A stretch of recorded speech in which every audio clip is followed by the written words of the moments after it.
You speak so much on all issues. Is it frustrating as a parliamentarian? Are you disillusioned also maybe with the process?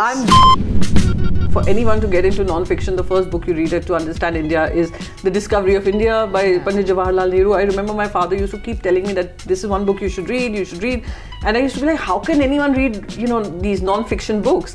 How do you keep politics out? It's easier said than done, no? I do that because if you actually engage a lot with the youth of this country, they want a narrative which is independent of these. We are reducing ourselves to tribes again. You would perhaps get accused of living in denialism of caste, the bitter realities. Am I any lesser Hindu? No, I'm not. But will I wear it on my sleeve for my politics? No, I won't. Have there been moments when you've thought ki ho gaya bas ab, now I can't do this anymore? You have no idea how many times. You've been keeping count. I sometimes keep telling this to my husband, and the worst part is that they call it the woke agenda. What woke agenda?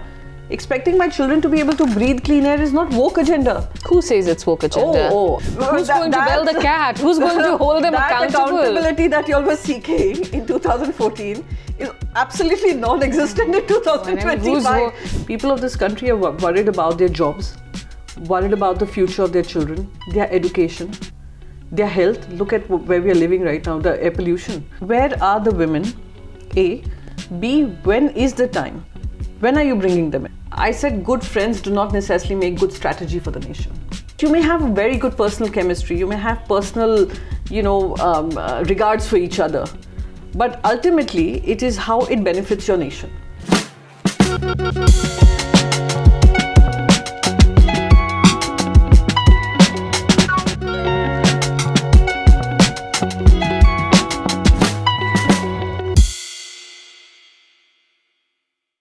Hello and a warm welcome. I'm Smita Sharma. Welcome to this special series. We're bringing in conversations with thought leaders who happen to be women.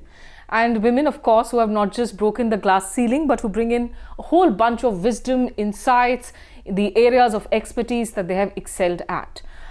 Do check out the conversation with Yamini Iyer, one of our foremost, in fact, public policy scholars. And today I have somebody who is feisty, vocal, is definitely somebody who cannot be missed in Parliament or even outside of it. Priyanka Chaturvedi, who is a senior leader with the Shiv Sena UBT and also a member of the Rajya Sabha. Priyanka, thank you so much for joining me here in this conversation. Thanks, Smita. After calling me a thought leader, I'm sure you're going to be trolled from both sides.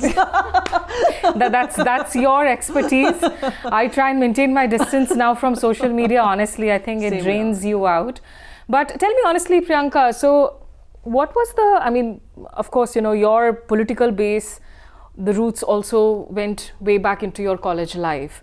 But what really was the defining moment when you knew you wanted to be in politics? So to be honest, there was no role of politics in my life during my college days. I had never ever thought I'd be there. Never ever thought I'd even try and break those barriers that exist for people who come from non-political background, because there are some spaces which you realize it's not worth it. I used to be that kind of a believer that it's not worth it, it's not the space I want to be in. And who will take the effort and energy to break down those barriers, right, of people coming from non-political backgrounds? I think that one barrier was broken by Sri Rahul Gandhi when in the Indian Youth Congress he started to bring in more people who are from non-political background. So my entire journey actually began from, when my thought process changed about how I need to be an active citizen, involved citizen, was post 26/11 terror attacks in Mumbai. That kind of changed my thought trajectory, that right from just being a voter and totally disconnected from our politics and policy was not how it should be. I should be more involved. And then the Indian Youth Congress initiative came about. I was of course very skeptical about it when they approached me. I thought that, no one would want to break down those barriers that have been existing for so many years and give you that space. But somehow it did, and it worked for me. Initially, I was not in not an administrative profile, or there was no role given to me per se. I was just one of the voters in the Indian Youth Congress process to make someone the president, etc. But then I continue to engage and get involved, and that is how you see where I am today. So yes, I have in the process broken some barriers and also created some controversies. We'll come to that in just a bit. But of course, your family wasn't really into politics. Did you have big political connections? So what were their initial reactions? Even if you were coming in through the process of the Indian Youth Congress, were they started to look at it with skepticism? What was your original plan? What did Priyanka Chaturvedi in college, in school want to be? So okay, when I was in college, I wanted to be an author and a travel writer. Oh, okay. I wanted to travel the world. I wanted to write about it. I wanted to, because, a lot of my worldview was shaped by books, because I was I used to read a lot, voracious reader. I was not a very outdoor person. And I saw a world, a book used to take you across the world without having to travel. And you understood how things function in various parts of the geography. So that was something I really thought I would do. I would be a writer, I would travel, I would write, maybe some fiction, some happy fiction, some fun fiction. That was the idea. It was to be more easygoing. I never thought I'll get into the rough and tumble of politics, but at least it has given me enough content to write that fun book that I've always been. And you're traveling a lot. You're also traveling a lot. Who were the kind of authors that you were really into? So there were many. I mean, I would say it started with Agatha Christie, Sidney Sheldon, Ken Follett, and then I got into non-fiction books, and of course, for anyone to get into non-fiction, the first book you read it to understand India is The Discovery of India by Pandit Jawaharlal Nehru. I remember my father used to keep telling me that this is one book you should read, and I used to be like, how can anyone read, these non-fiction books? And that is how I started to read and understand and get more involved. And then so this is how it is. The reading can encompass anything. P.G. Wodehouse is one person I always aspire to kind of be able to write like he did. Yeah. So it's interesting. There's a whole lot of people I read, a lot of Indian writers I read, especially Kiran Desai was someone I really liked. Kiran Mandral, a friend who writes books. A mutual one. Yes, a mutual friend, yes. So yes, I keep picking up books. In fact, even yesterday I was at Bari Sons and picking up books. So yeah, so that is what I wanted to be. Politics happened. And my parents, I mean, everybody was extremely skeptical, just like I was initially, that would I survive? Would I be able to live through this entire process? Would there be spaces created for me? Would I have to create those spaces? And I was not really an aggressive person. If I don't do the pushing, etc. I'm not running to be on the stage. I'm not the one running to get a photograph. So, my husband said, you're such a misfit.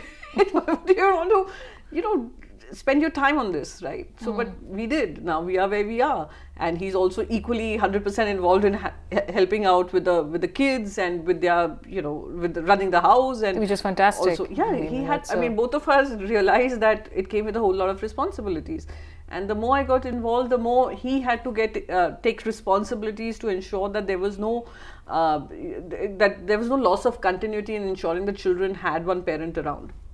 But what was the family politically very alert and aware? I mean, I remember the days of growing up when those 8 p.m., 9 p.m. debates on television shows used to be sacrosanct. Whole puri family ko sofe pe baithna ek saath, and and the father would make us all watch the news clips. Yes. Mercifully, I hope no parent is asking their kids to watch the current news debates. If you are, God bless you. We'd be mentally silly if you even force our children to watch the kind of contents that we have on television. But yes, my father was very politically inclined. I think those who come from Uttar Pradesh are wired to talk about politics, so they believe they know everything about politics.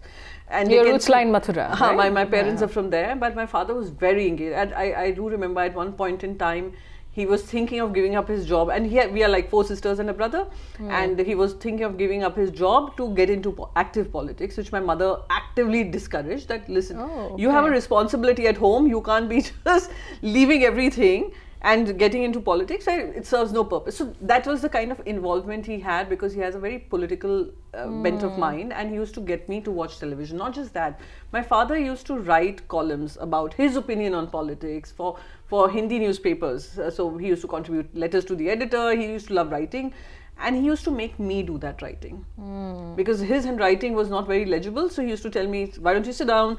Why don't you write what I'm asking you to write? So he used to dictate, I used to write. So my political thought process was also shaped a lot by him. So when he offers you a discovery of India, you know what his political bent of mind is, right?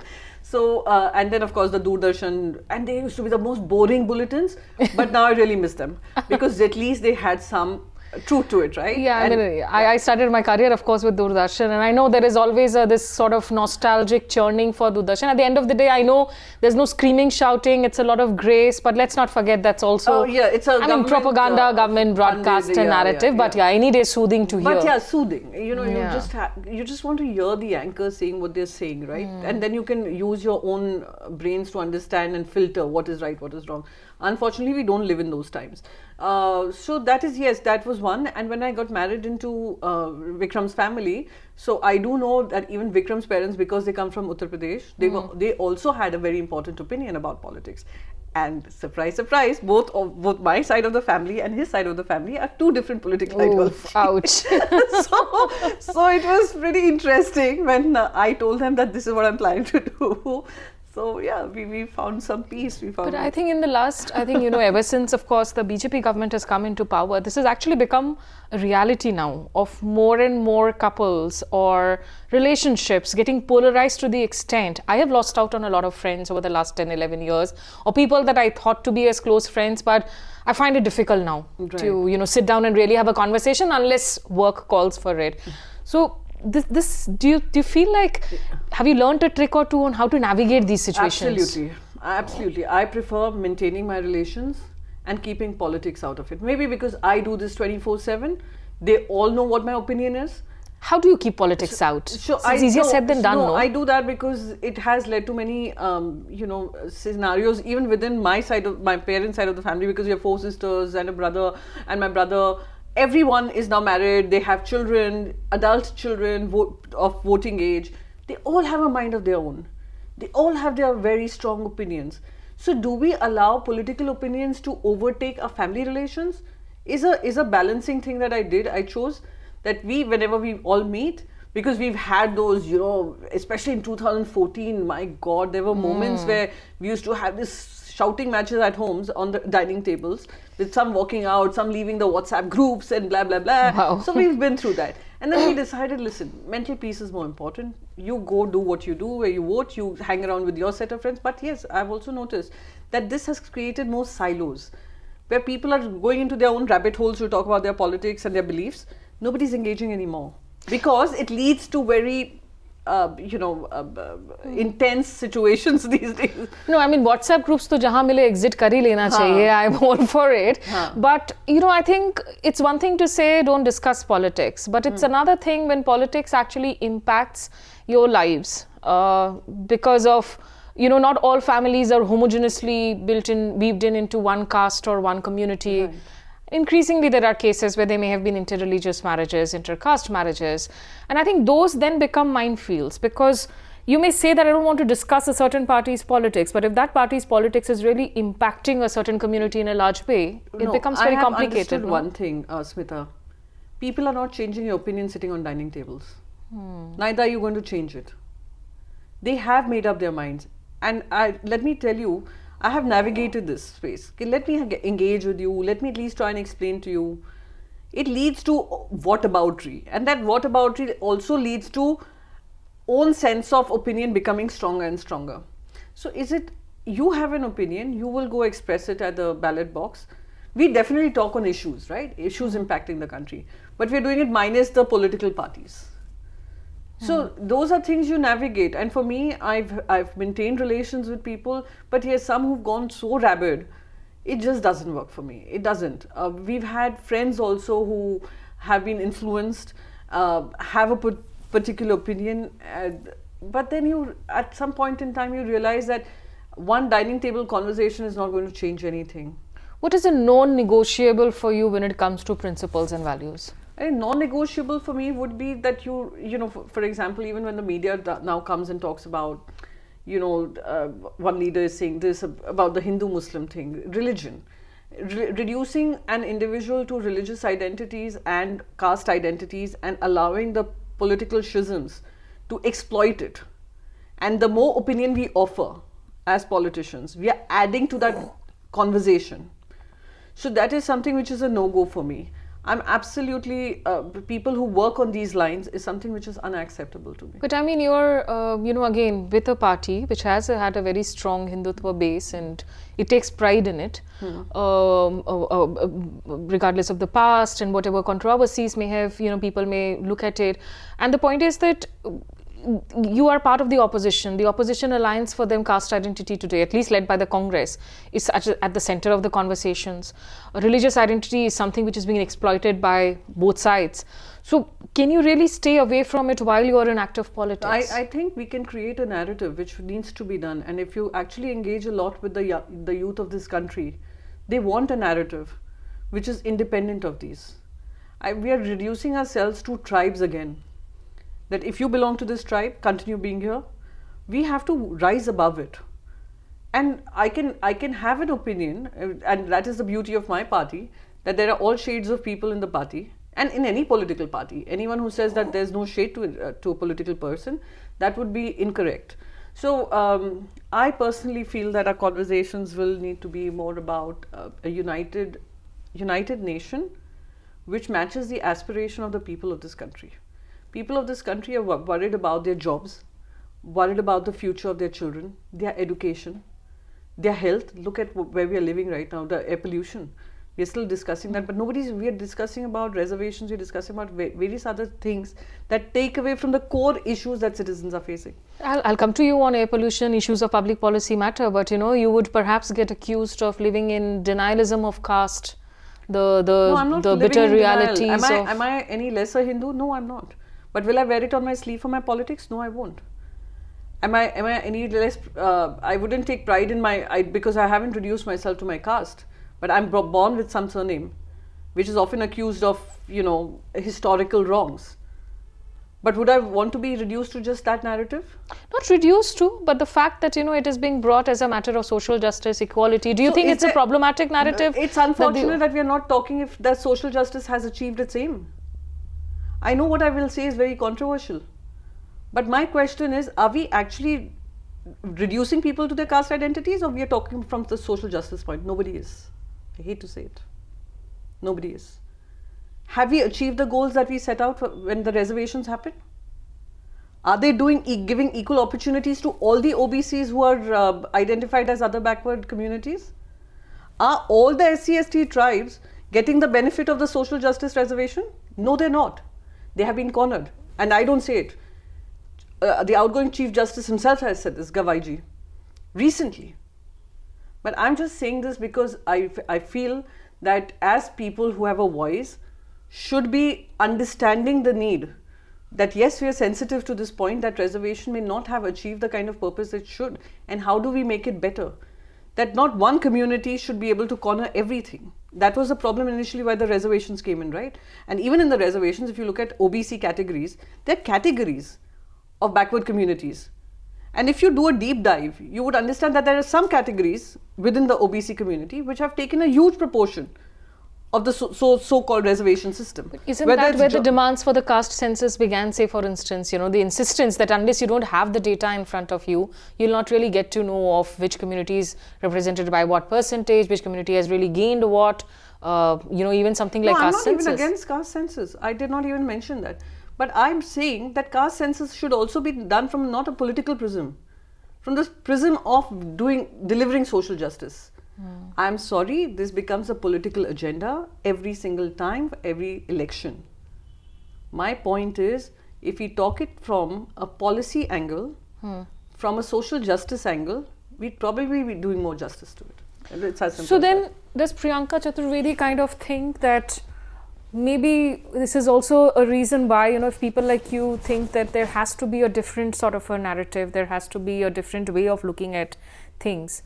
Is this something that the opposition is doing wrong? Is this something which is why Rahul Gandhi, despite moments of high peaks, is still not being able to connect to the masses in a way that, the acceptance level goes up? No, I'm nobody to advise anybody. And I'm very junior in the ranks of the opposition too, to be telling what communication should be, political communication should be, or what we should be. You're being modest. No, I'm not being modest. I'm just being honest.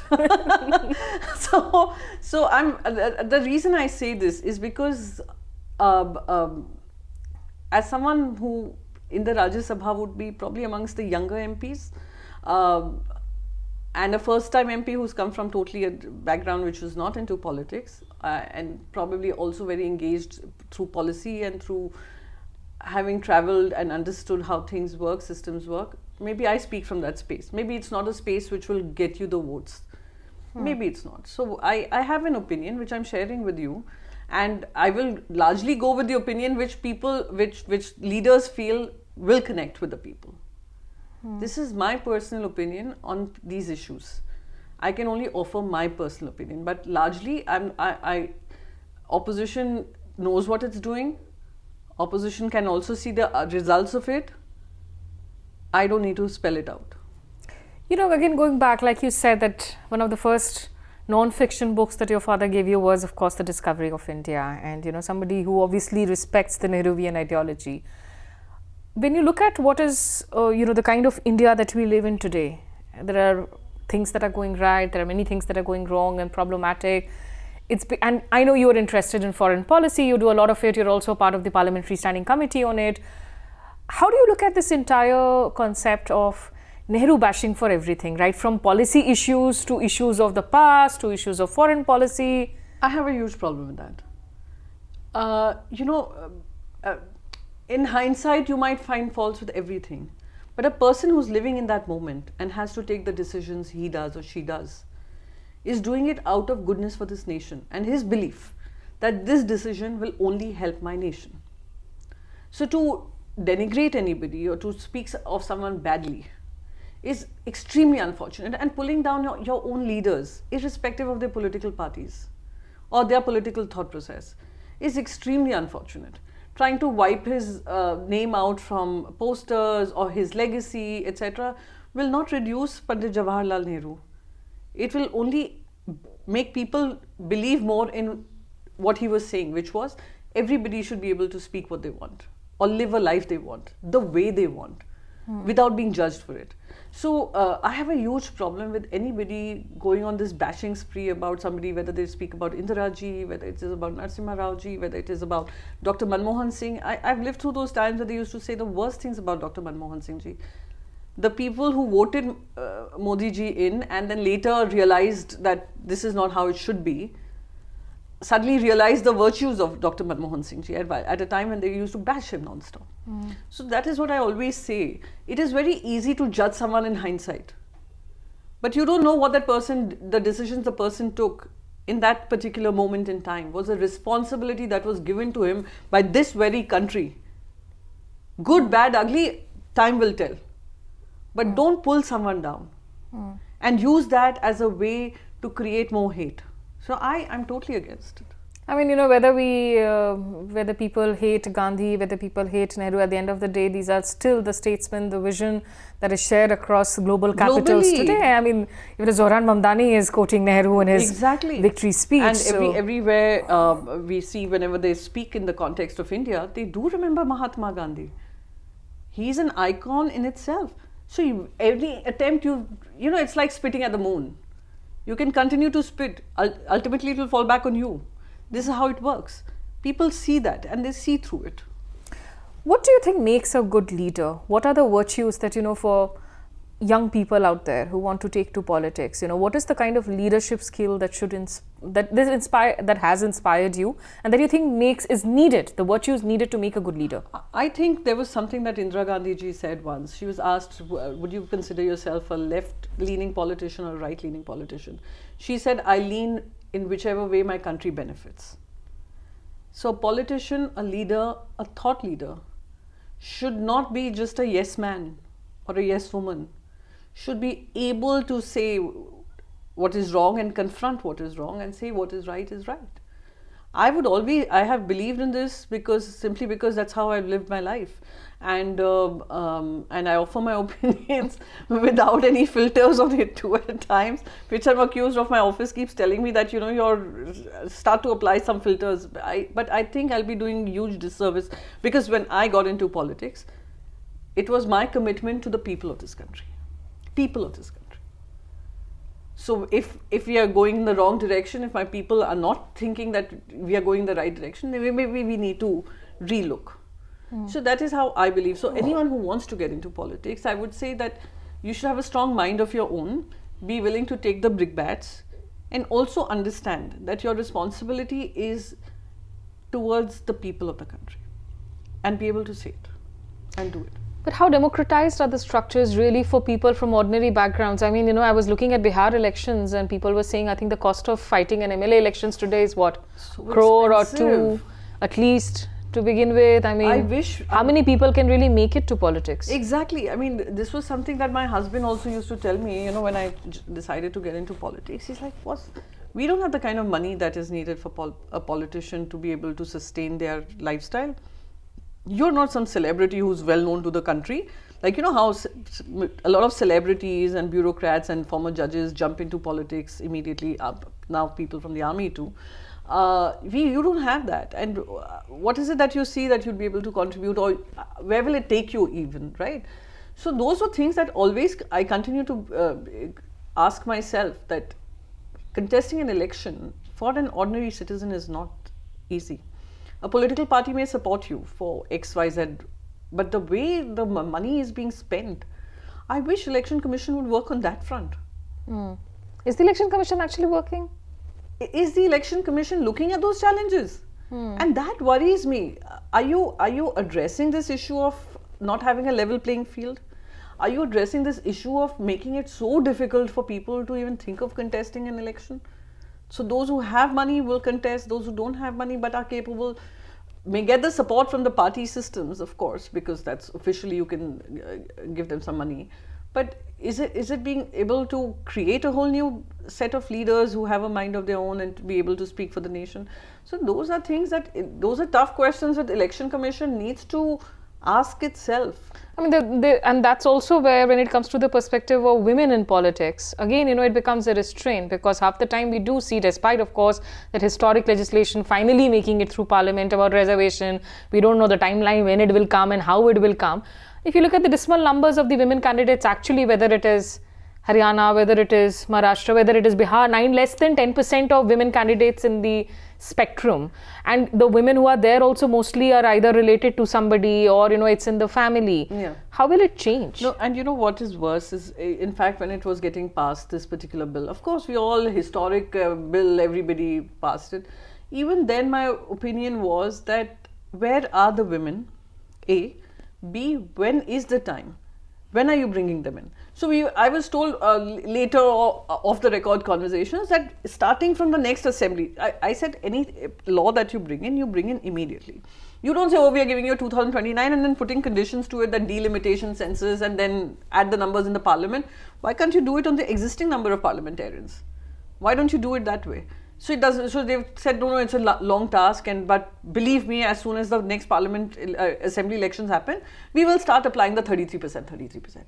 Where is it? I'll ask all the national parties, hello, what pipeline are you creating? All. It's not just one, them or us.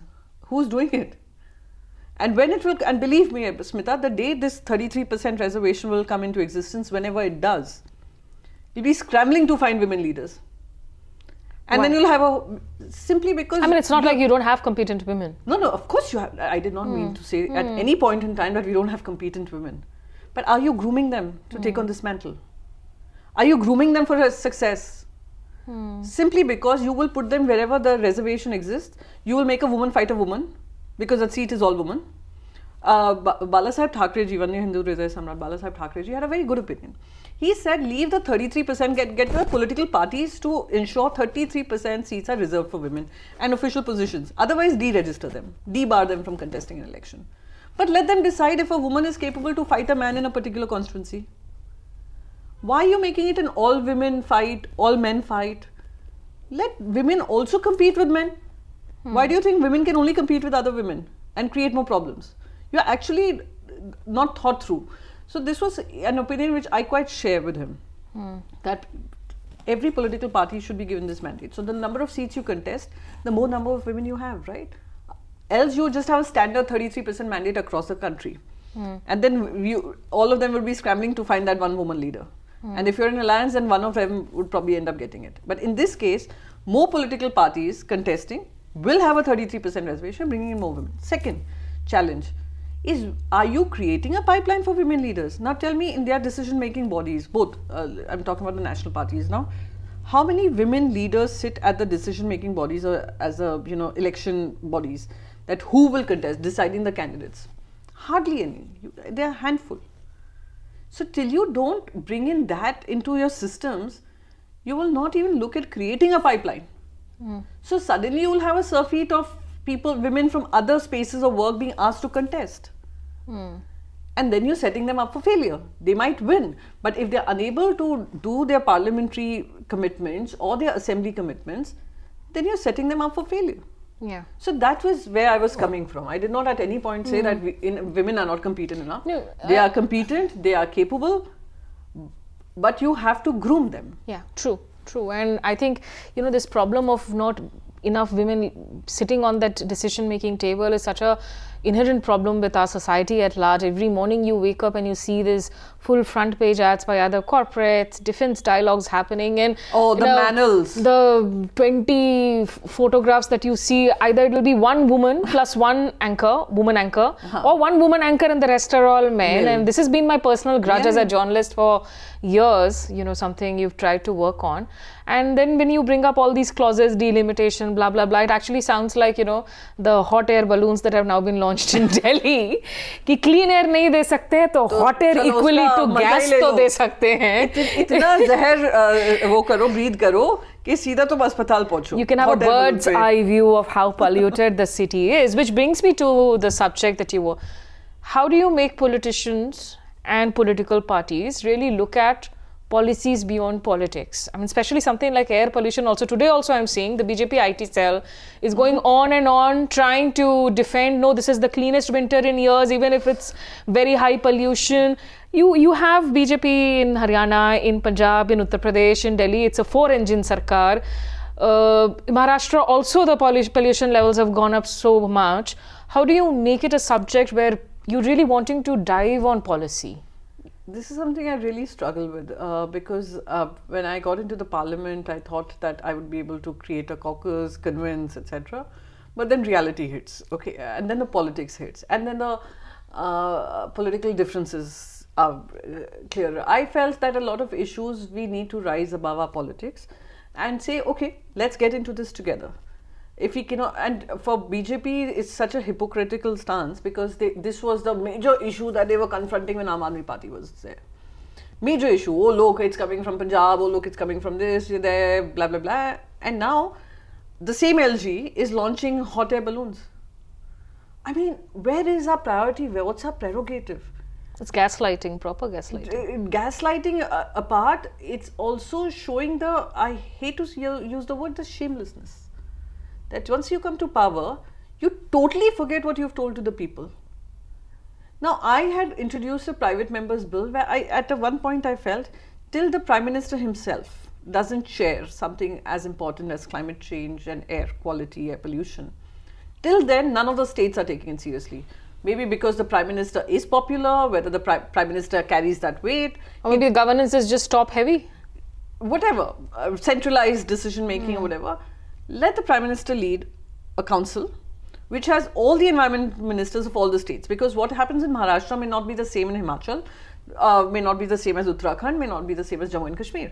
Have the forest ministers, environment ministers, have climate scientists, have experts on the panels, have wildlife experts, bring them all together and find a scientific policy and do a weighted analysis of who's doing what and make the state governments understand why this is a priority.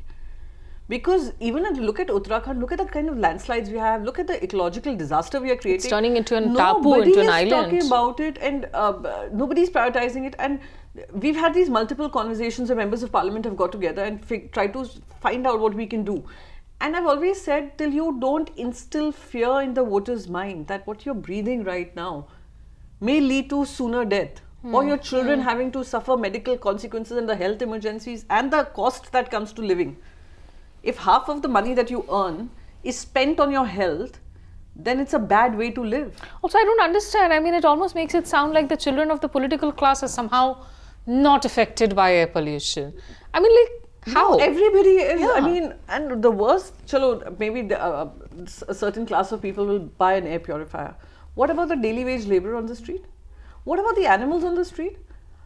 What about those poor people who are left fending for themselves? What do you do about that? You owe this to the country. You owe this prioritization. And unfortunately, it doesn't become a part of any political party's political agenda until and unless it benefits them politically. Is it frustrating as a parliamentarian? I mean, are you disillusioned also maybe with the process? I'm glad that I come from a party which prioritized environment, and as much as we got criticized for it, but when we were in Maharashtra, we ensured that was sustainable development and keeping in mind ecology, environmental consequences. We were making our policies, which was beautiful. Of course, it pays no political dividend, but you're doing it because you're passionate about it and you are seeing the next generation also benefit out of what you're doing now. But at this current point in time, if you are in the parliament, you're made to, you can't have these conversations simply because it's like, hamara rajnaitik fayda kya ho raha hai isse? Will people come and vote for me on the basis of environment? And then the worst part is that they call it the woke agenda. What woke agenda? Expecting my children to be able to breathe clean air is not woke agenda. Who says it's woke agenda? I've heard that so many times from so many people. Oh, that's so woke. That's so woke. You know what is woke? Woke is when you're coming up with an idea which is absolutely different from our ethos, culture, whatever. But this is not woke. If you talk the person calling it woke, I hope they know the meaning of woke. Whatever they think it is, I don't care. But my point is, our own cultural context is seeped in our environment. My own religion is seeped in its environment. We are praying to all gods, goddesses that are living beings. It could be an animal, it could be an insect, it could be the environment. 5 elements of nature of someone we worship. And then you say, oh, this is a woke agenda. My God, please get your context right. So this is something. Yes, it does frustrate me a lot because we don't end up talking more about it. Have there been moments when you've thought ki ho gaya bas, ab now I can't do this anymore? You have no idea how many times. You've been keeping count. Yeah, I sometimes keep telling this to my husband and to a lot of my friends that, okay, so this is one thing I wanted in my life, that I will join politics, I will probably see myself in the parliament. I've done it all, and this doesn't give me that mental level of satisfaction that there's so much more I can contribute as an Indian citizen. And they all tell me, if people like you end up leaving or giving up. You haven't even fought a parliamentary election yet. Come on, it's not on the agenda. I'm not too sure about fighting elections, but I'm very certain about fighting for the countrymen and their agenda, which is the air they breathe, the life they live, the quality that they deserve, and the per capita incomes that India deserves. If you are sounding, this kind of disappointed in the parliamentary process, what hope does it really give to the young people, to Gen Zs, to the rest? No, let me just say this. I'm absolutely not disappointed being in the parliament. I'm disappointed. The outcome of the process. No. I'm disappointed about the prioritization of issues that matter to the people. So I personally, on a personal basis, I would want those things that immediately impact people should be high on priority. Unfortunately, that is not happening. So, and unfortunately, even people in the country, I've written this article a couple of times, that in India, we react, we outrage, we expect action only when some incident happens, and then we move on. Like in Mumbai, it's called the Mumbai spirit, which is now people spit on that idea. Which I think is a sham, because it's a forced, it's a compulsion of resilience. Yeah, what do? You have to go on with life. Looking at disaster through rose-tinted glasses will not change the circumstances. It's resilience, but it's a compulsion. Yeah, so there's nothing like a Indian spirit or fighting spirit or the Mumbai spirit. It is making peace with whatever exists and not challenging the governance and the policies and the corruption. So that is what I mean. How will it change? I think accountability was something that was the agenda in 2014. People need to be reminded that who's going to bail the cat? Who's going to hold them accountable? That accountability that you all were seeking in 2014 is absolutely non-existent in 2025. Hello. You have the Enforcement Directorate, IT, all kinds of agencies seeking accountability from the ones who even think of accountability now. Those policies which UPA brought in, like FEMA, what was it? The FEMA Act, etc. are now being weaponized to use against those very people who created them. But the acts somehow, just because there are provisions in law, need not necessarily be that one has to really go. For that matter, there is no legal provision really of bulldozing homes, which has now become the act of justice. That's another pain point in my life, that if you are going to become the judge and the jury, then do away with the Supreme Court, do away with the High Courts, do away with all the trial courts, do away with it, district courts, खत्म ही कर दो. Supreme Court बोले जा रहा है. वैसे तो you say, oh, respect the Supreme Court. Supreme Court is saying that what is happening with bulldozer justice is incorrect. But it continues. That is because you're getting the votes out of it. Because you're trying to create more divisions to a point that as much as you can exploit it, you will continue to do it. Then what happened to the Supreme Court? Are we really still a democracy, Priyanka, or have we slid into being an electoral autocracy? Supreme Court से मेरा सवाल ये होगा, if I ever get a chance to because I don't engage much in that sense, but एक तो बता देते हैं कि it's a contempt of court, anything that you say, but you are seeing a huge constitutional crisis where parties are split up through money. And these are engineered splits. These are not even splits coming out of discontent. These are engineered splits, where your division of votes, your party split, everything is manipulated. What should a constitutional bench do? Shouldn't it prioritize that the most? Because anything that is not prioritized becomes a template to follow for other states. I still ask the Supreme Court of India today, with all due respect, the template that has been formed of engineering a split and coming to power. If people have not voted you into power, then engineer a split and come to power. And by the virtue of not coming to a decision, a decisive decision which will bring down this kind of, this supremacy that is now we see in politics, will bring it down and bring us back to our constitution, is also unfortunately being delayed. So my point is just this, that we need to relook at accountability from all pillars of democracy. So which is again bringing me back to my question, that I think it is well established that we do not have a level playing field anymore. Whether it is electoral bonds, whether it is split engineering of parties, whether it is the institutions, the investigative agencies. So in that context again, do you really think we are still a thriving democracy, or are we an electoral autocracy today? I wouldn't call it autocracy, elected autocracy. I still call it a democracy, but a democracy which is in distress. It is in distress. And those who are committed to this idea would need to work towards rebuilding that confidence. It is unfortunate that, like I've already given you the entire idea of the Supreme Court and the trial courts and the Mumbai High Court, etc., they will need to probably work a little more harder to instill that confidence. There are bodies, these bodies were created to ensure that democracy doesn't die its death like it did during emergency. Because people became henpecked. The spines were lost. Smarter emergency now, no? Yeah, because everything is so pliant. So that is my point. There was one which was declared, there's one which is undeclared. And everybody lives in this constant fear that what happens to our next position if we do this now. Right? It has become about a little bit of a give and take. I'll be hated for it, I'll be trolled for it, but I need to speak my mind. As a citizen of this country, more than a politician, it's about, are we even, so I call it a democracy in distress, because the four pillars of democracy should be fully functional and independently functional. They shouldn't start leaning on each other to safeguard power, positions, post-retirement jobs, blah, blah, blah. You speak so much on all issues. I completely welcome it. But here is somebody who, of course, says that I'm not, afraid of speaking my mind.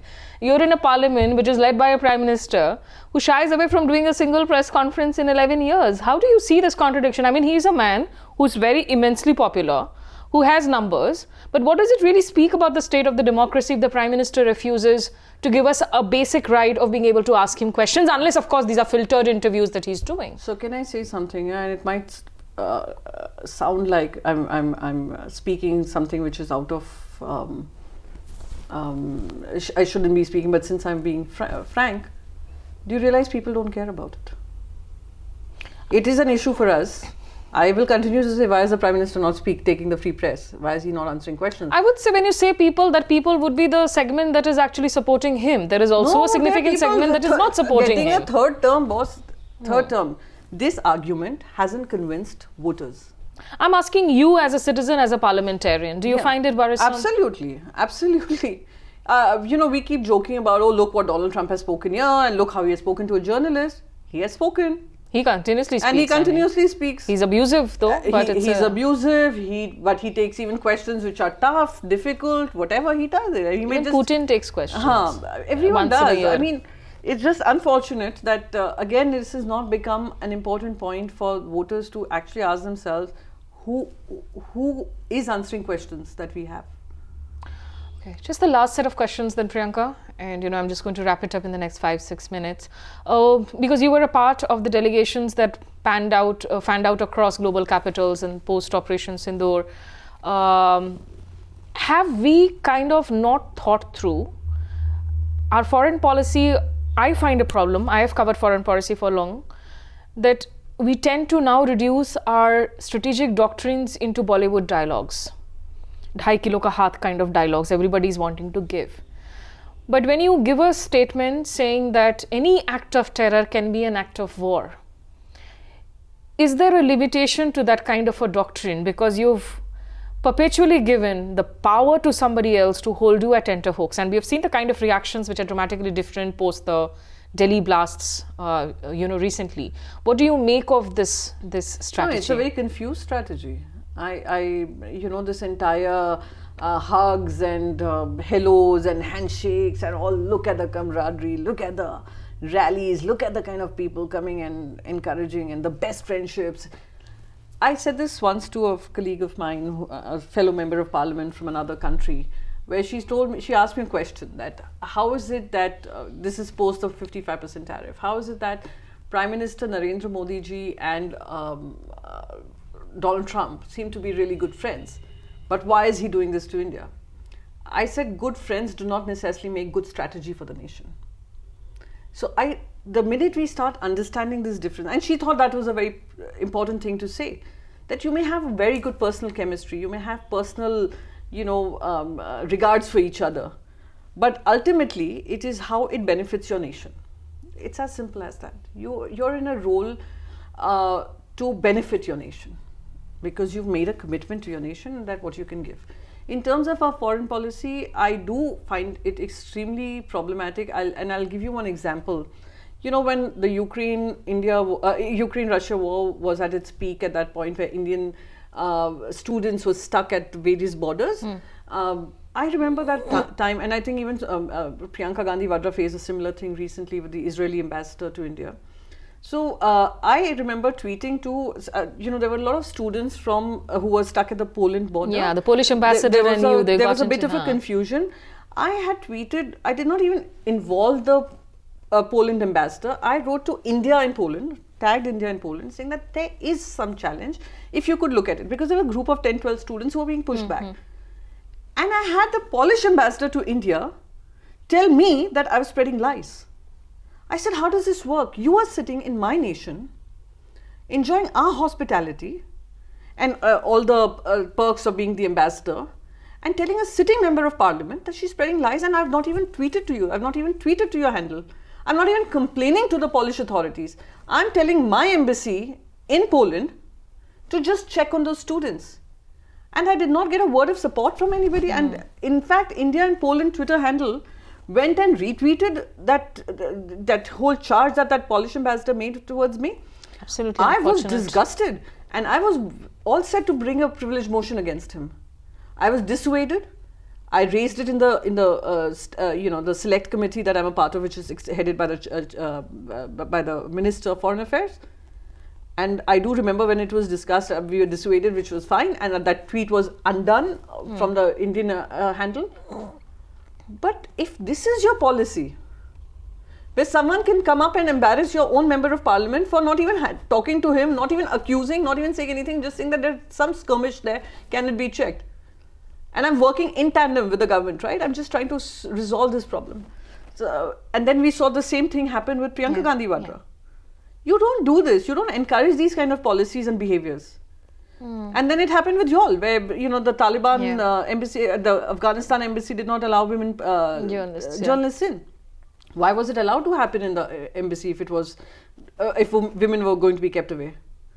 Those were rules that should have been laid down. So if your policies are all knee-jerk reactions, if your policy is about personal chemistry and personal comments that to go viral that we see, then it's not a policy. It's not strategic policy for my nation. It's playing to the gallery, to your domestic audience. Yes. And that is where my problem lies. And while I totally, my party and me supported the parliamentary delegation, we all went in the spirit of what was decided in the all-party meeting, that we will go along with whatever decisions the government takes. So now my question when I came back to India, and which I said it in the parliament to the Home Minister, that while you when you told us to go tell the world the message that we will have zero tolerance to terrorism and act of terror, act of war, Indus river water sharing, whatever, that we have stopped, blah, blah, blah. And then you say, okay, but everything else is okay, but we'll play cricket. We'll make money over it. How does this work? And now, act of terror is act of war. You're saying these are JEM modules, which you all have uncovered in the Delhi blasts, and they were planning something bigger.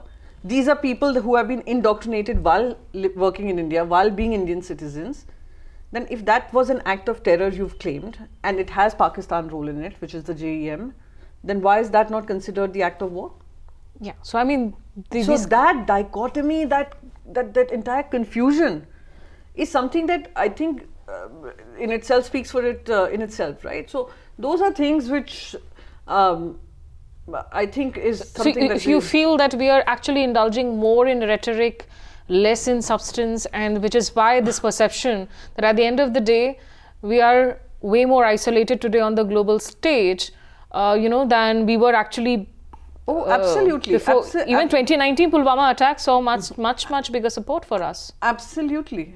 And Smita, another thing that I've been going on saying, this entire thing of if you don't toe a line, we are going to block you, we will not allow your channels to function, etc. These don't work. These don't work. You need to have a smarter strategy to fight back. So on the 10th of May, when de-escalation happened, perhaps this is the first time in India's history, in the world history, that a US president is telling us that there has been a de-escalation. And he continues, of course, to talk about... Why didn't we preempt it sooner? Why did we wait for Vikram Misri ji to come and speak at 6 p.m.? And then he faces the abuse and the brunt. There should have been a political call that as soon as this was decided, someone from the political space should have come and made that announcement. Before we handed... And we all know how Trump works, right? So, and now he continues to say that it was him who brought this, and there's clearly a miscommunication. So the point is as simple as that. There was a whole lot of narrative going against the nation, misinformation, disinformation, and that was not okay. So you kept the Indians insulated by blocking channels, blocking blah blah blah, but the world wasn't insulated, right? Yeah. The world allowed that freedom of speech to continue, whoever says whatever, and the narrative was built. So you have to look at it through a larger perspective. National security is not just reduced to what you're doing at the border. National security now entails a lot more. Yeah. And I mean, there's the online world, the offline world. There's so much more I can actually talk to Priyanka with, but I guess we'll have to keep some subjects and talk about it in details in later episodes. But before I end, Priyanka, how has politics changed you as a person? I think it's made me much stronger. Also, I look at it as a trajectory where I could learn more, engage with people who really are at the helm of policy making in political spaces. I got to meet them, learn from them. I learn from even those who sit in the treasury benches, even if they have not much to offer, but I learn. I learn from leaders across, and the exposure and experience it gave me is invaluable, I would say. Have you become more politically incorrect? Increasingly, do you like quoting controversies, or do you like a magnet for... I think I'm a magnet for controversy. So even if I go just stand on one of the stairs of the parliament, I'll create a controversy out of it.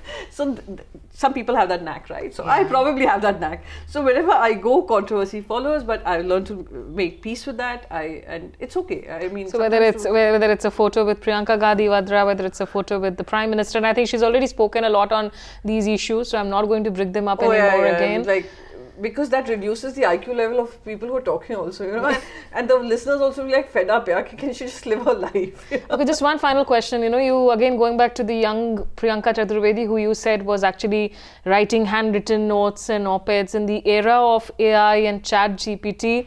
How much of AI are you now using? How do you prepare to keep yourself abreast? Because anybody can shove a mic and ask you a question about anything. What is your daily life like when it comes to preparing yourself to face the media? I still am such an old school kind of a person. I don't use ChatGPT to draft anything at all. Give me a high five. I think we will both be cancelled for this. Yeah, I know. Once my son told me, why don't you just ChatGPT it? I was like, what nonsense. Why can't I read about it and do it myself, right?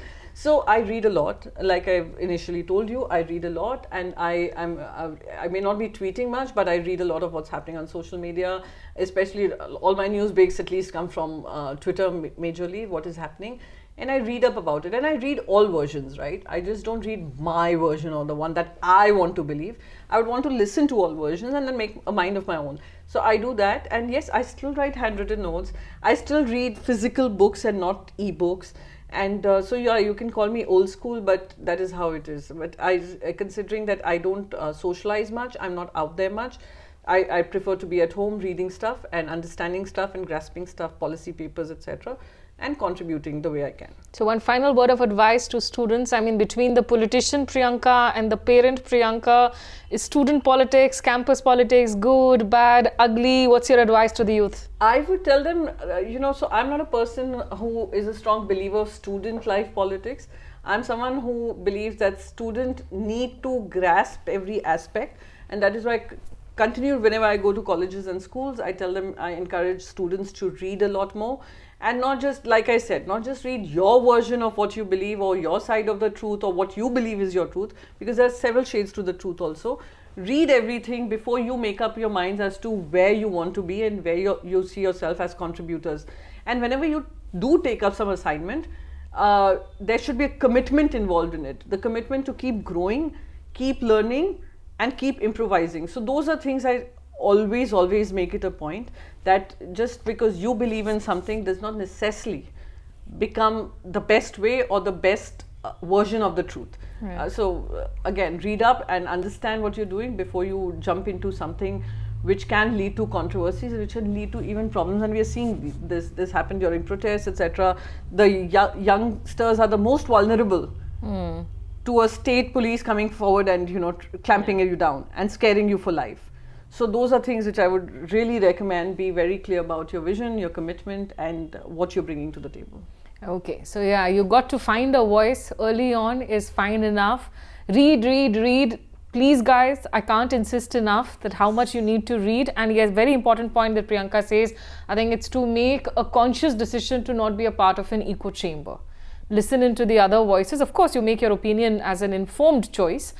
And yeah, I know ChatGPT, AI, all these tools are great. There are some grey cells, critical cells. We've survived long enough without them.